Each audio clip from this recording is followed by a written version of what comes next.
그때 누군가 이것 해야 될 때가 아닌데 막 이것을 계속 하고 있어요. 다른 거 해야 되는데 이것만 계속 하고 있어서 막 마음이 답답하고 빨리 이 다음 것으로 넘어가야 되는데, 또는 지금 이 사람이 이걸 해야 될 때가 아닌데 이걸 하고 있어요. 그래서 너무 막 마음 답답할 때 다른 것을 해야 되는데, 내일 제가 집에 있는데 제 아내가 애들을 데리고 여행을 갔어요. 지금 내가 집에 있는데 이 사람이 집에 있어야 될 때인데 여행을 갔어요.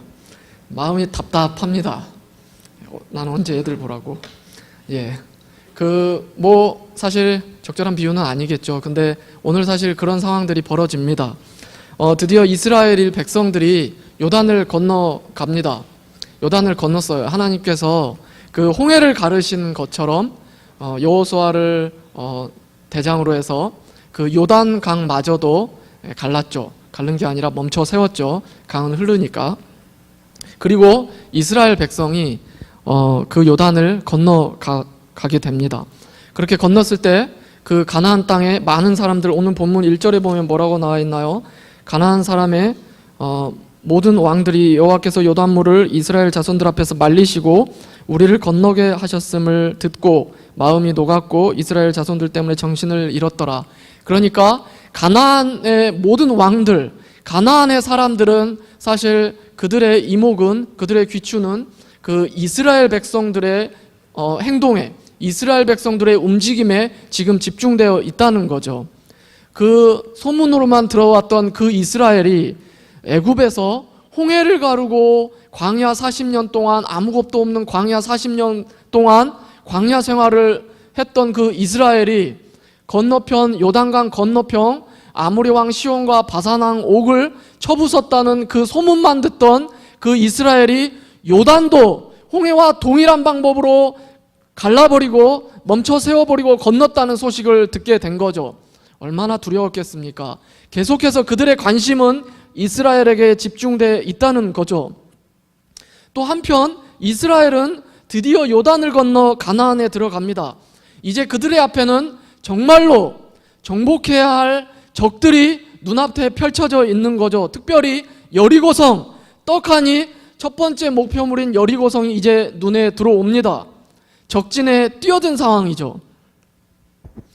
이스라엘 역시도 이 적진에 뛰어들고 나서는 긴장감을 느끼고 있었을 거예요. 이제 우리는 전쟁이다. 그렇죠?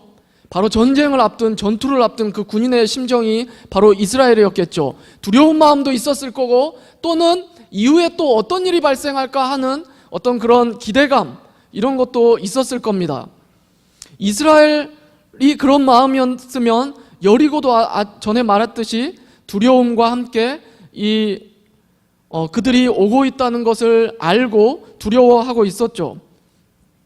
전운이 감도올 상황이었죠. 그들 역시도 사실 여리고는 이스라엘이 오고 있기 때문에 두려워만 했겠습니까? 방어 태세, 전투 준비 태세를 갖추고 있었을 겁니다. 여차하면 나가서 싸우든 아니면 공격해오면 성 위에서 그 적들을 방어할 그런 전투 준비 태세를 갖추고 있었겠죠. 그렇다면 이스라엘도 이제 적진에 뛰어들었으니까 어떤 행동을 해야 될까요? 이스라엘 역시도 전투 준비를 해야 되죠. 이제 정말 전장인데, 이제 정말 전투가 시작되었는데, 그래서 공격 전략이라든지 전술이라든지 아니면 전투 기술이라든지 아니면 무기 등을 준비하는 게 맞습니다. 지금 시점에서. 그런데 이때 하나님께서 요단을 건너서 적진에 뛰어든 이스라엘 백성들에게 명령한 것은 사실 예상 밖에 기대했던 것과는 달리 할례를 행하라는 것이었죠. 할례. 2절 보겠습니다. 여러분 본문 2절 보면요, 그때 여호와께서 여호수아에게 이르시되 너는 부싯돌로 칼을 만들어 이스라엘 자손들에게 다시 할례를 행하라 하시매. 사실 이스라엘 백성들은 광야 생활 전에 애굽에 살던 시절까지만 해도 할례를 꾸준히 시행해 왔어요. 아이들이 태어나면 난지 8일 만에 할례를 시행해 왔죠. 그런데 출애굽 이후로, 그 애굽을 떠난 이후로 광야 생활을 하는 동안에는 이동하고 있었기 때문에 계속해서 이동 가운데 있었기 때문에 할례를 행치 못했습니다. 그런데 40년 동안 광야 생활을 하며 40년 동안 그 애굽에서 나온 모든 사람, 그러니까 정확하게 말하면 여호수아와 갈렙을 제외한 모든 사람이 광야에서 죽었죠. 다른 말은 지금 여리고를 눈앞에 두고 요단을 건넌 대부분의 백성들은 이 애굽 생활을 경험한 사람들이 아니라는 거죠. 이것은 할례를 한 사람이 없다는 겁니다. 여호수아와 갈렙을 제외하고는. 그래서 현재 여호수아 갈렙의 모두가 할례를 안 한 상황이죠. 이게 이제 4절 5절에 그렇게 표현됩니다. 여호수아가 할례를 시행한 까닭은 이것이니 애굽에서 나온 모든 백성 중 남자 곧 모든 군사는 애굽에서 나온 후 광야 길에서 죽었는데 5절 그 나온 백성은 다 할례를 받았으나 다만 애굽에서 나온 후 광야 길에서 난 자는 할례를 받지 못하였음이라. 사실 여러분, 광야 40년 동안 할례를 받지 않았으니까 이제는 할례를 받아야 될 때가 된 건 맞습니다. 할례를 안 한 사람들이 할례를 받는 건 맞죠. 그런데 지금 상황에서는 이 할례를 시행한다는 것 자체가 비상식적인 행위라는 거죠. 지금 상황에서 할례를 한다는 것 자체가 조금 이치와 상황을 분별하지 못하는 명령같이 여겨진다는 거죠. 비상식적인 행위라는 겁니다. 왜? 지금 상황에서 할례를 행한다는 것이 왜 비상식적인 행위인지 사실 창세기 34장을 읽어보면 그것을 알 수 있죠. 창세기 34장 1절 2절 한번 보실까요? 창세기 34장 1절 2절입니다. 제가 읽어드리겠습니다. 레아가 야곱에게 낳은 딸 디나가 그 땅의 딸들을 보러 나갔더니 히비 족속 중 하물의 아들 그 땅의 추장 세겜이 그를 보고 끌어들여 강간하여 욕되게 하고. 그러니까 야곱의 딸 디나가, 야곱이 이제 12아들이 있고 딸도 있었겠죠. 그 딸 디나가 이방 성읍에 놀러 간 거예요. 근데 거기에 그 이방 성읍의 추장 세겜이라는 남자가 디나가 예뻤는지 잡아서 강간을 합니다. 성폭행을 해버린 거죠. 그리고 나서 이 세겜이 양심이 있는지 야곱에게 찾아옵니다. 그리고는 디나를 자신에게 달라, 그러니까 자기가 디나와 결혼하겠다라고 요청을 하는 거죠. 그러니까 사실 이 사실을 알게 된 그 야곱의 아들들, 디나의 오빠들이 화가 엄청 났죠. 그래서 아버지가 시키지 않았는데 자신들이 세겜에게 찾아가죠. 그리고 나서 이 조건을 내세웁니다. 우리는 할례 받지 않은 자들과 상종하지 못한다. 너희들이 우리와 관계를 맺으려면, 그런 친인척 관계를 맺으려면 너희들의 모든 남자는 다 할례를 행해야 된다라고 하죠. 그러니까 이 세겜이라는 남자 디나를 정말 좋아했나 봐요. 사랑했나 봐요. 그래서 그것을 허락합니다. 그 요청을 수락하죠. 그래서 그 세겜이라는 남자 추장뿐만 아니라 그 성읍의 모든 남자가 할례를 실시하죠. 그 이후에 34장 창세기 34장 24절 25절에 보면 이렇게 이야기가 전개되죠. 제가 24절, 여러분들이 25절 읽어주시면 좋겠습니다. 성문으로 출입하는 모든 자가 하몰과 그의 아들 세겜의 말을 듣고 성문으로 출입하는 그 모든 남자가 할례를 받으니라. 25절 여러분입니다.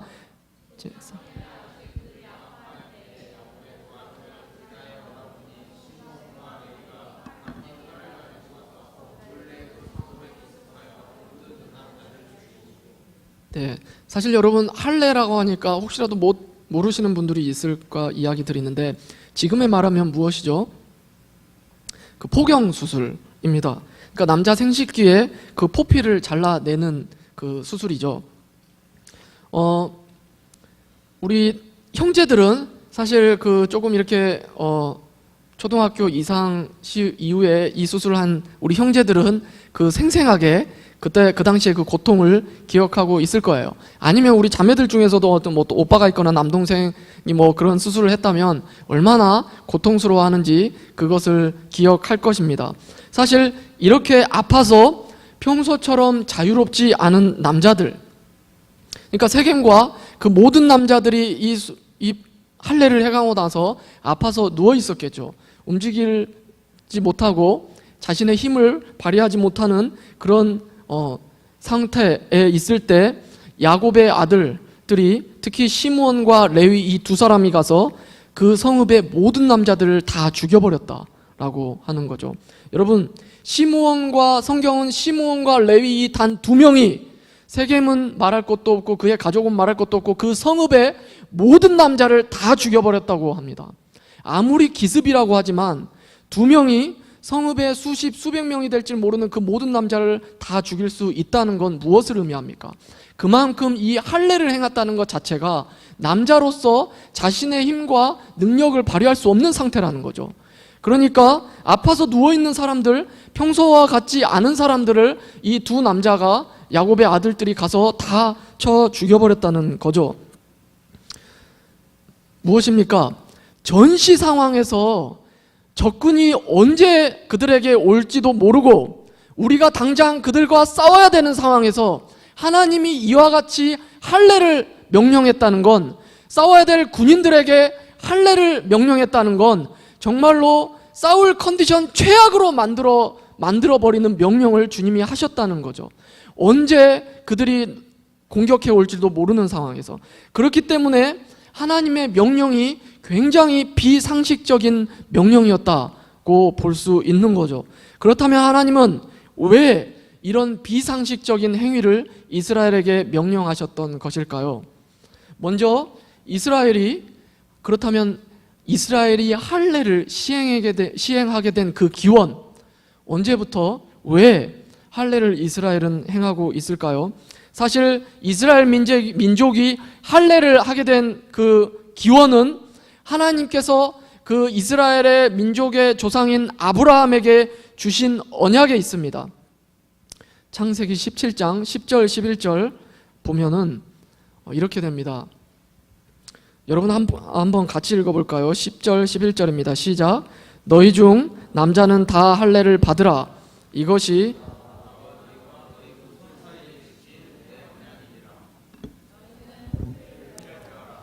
나와 너희 사이의 언약의 표징이니라. 여러분, 할례는 이스라엘이 하나님이 백성이 되었다는 하나님의 약속의 표징으로 주신 것이죠.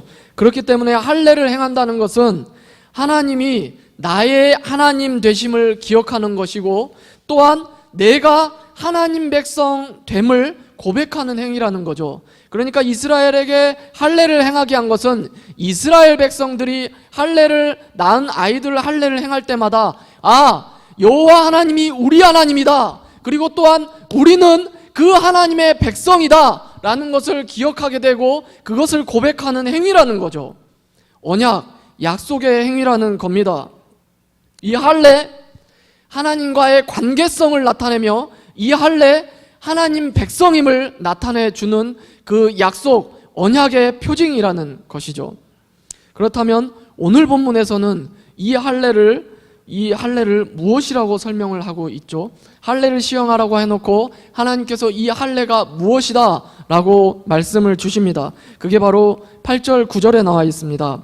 또 그 모든 백성에게 할례 행하기를 마침에 백성이 진중 각 처소에 머물며 낫기를 기다릴 때, 우리 다 함께 읽어볼까요? 9절 말씀입니다. 시작.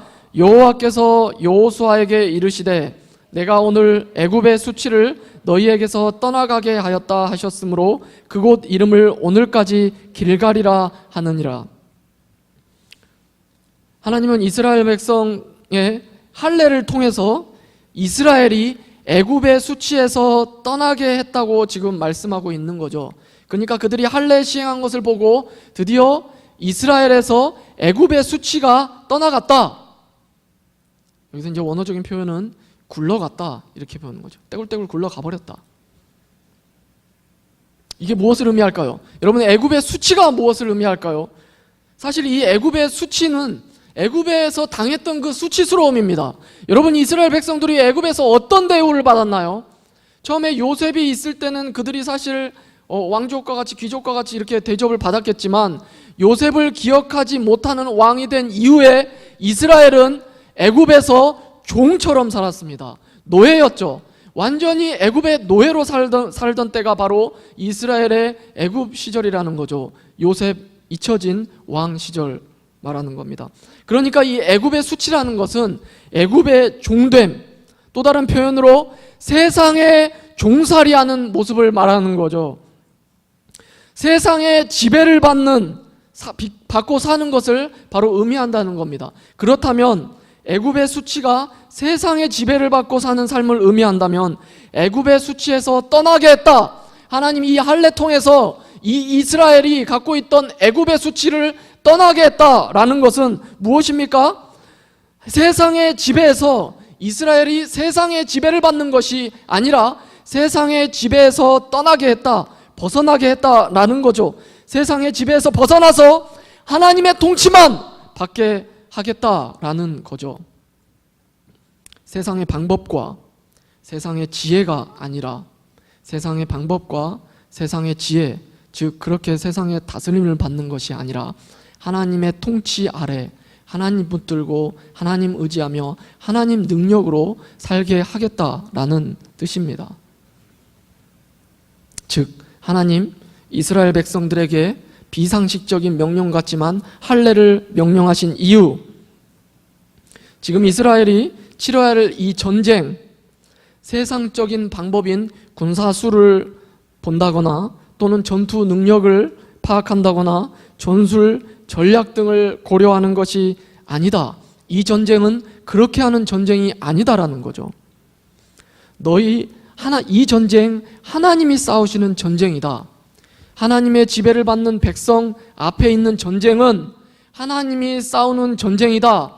이 전쟁 하나님께 속했다라고 주님 말씀하는 거죠. 그렇다면 하나님 백성은 세상적인 방법으로 상식으로 싸우는 게 아니다.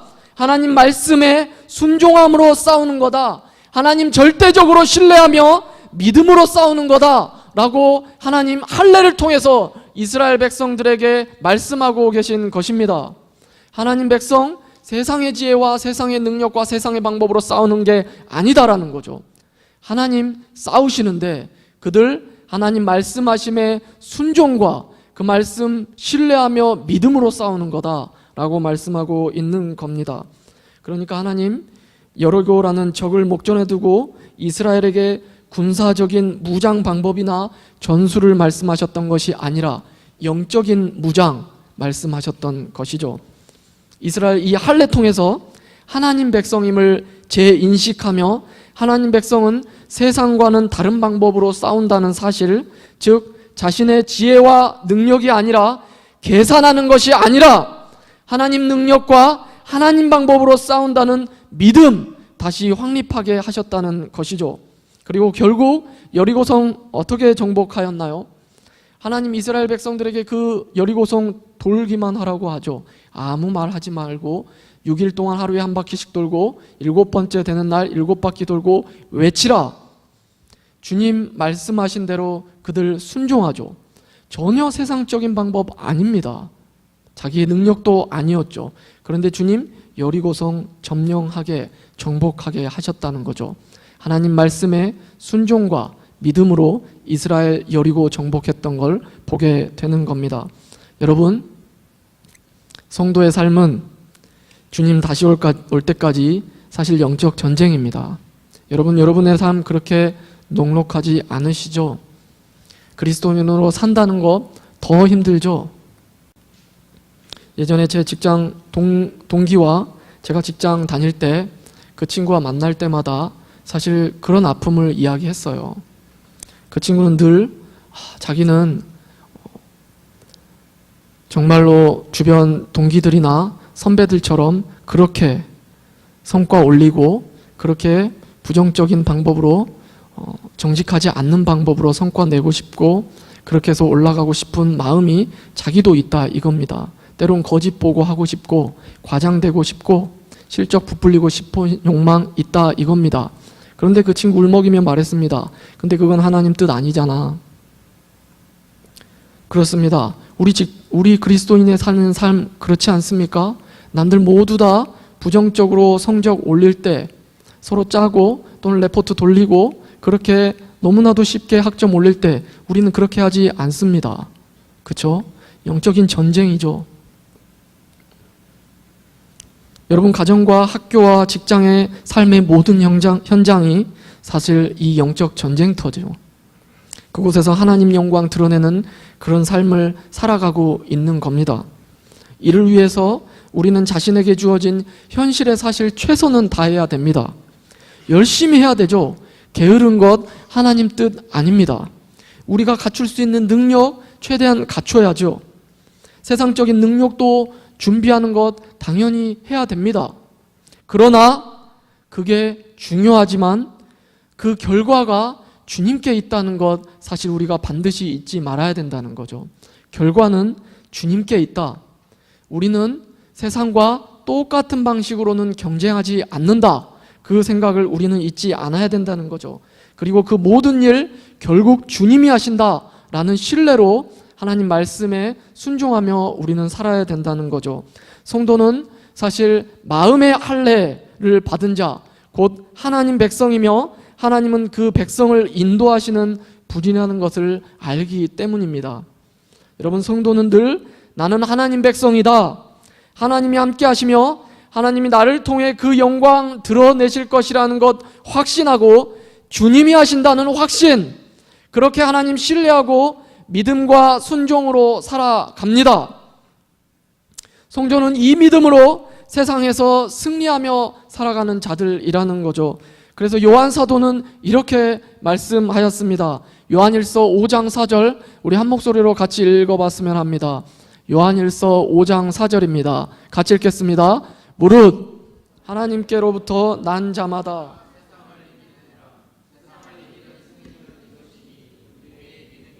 아멘. 우리가 주님 말씀대로 산다는 건 굉장히 비상식적입니다. 그런데 사실 하나님 백성에게 하나님은 그것을 요청하죠. 믿음과 순종입니다. 마음의 할례 받은 자 하나님의 백성은 믿음과 순종으로 살아갑니다.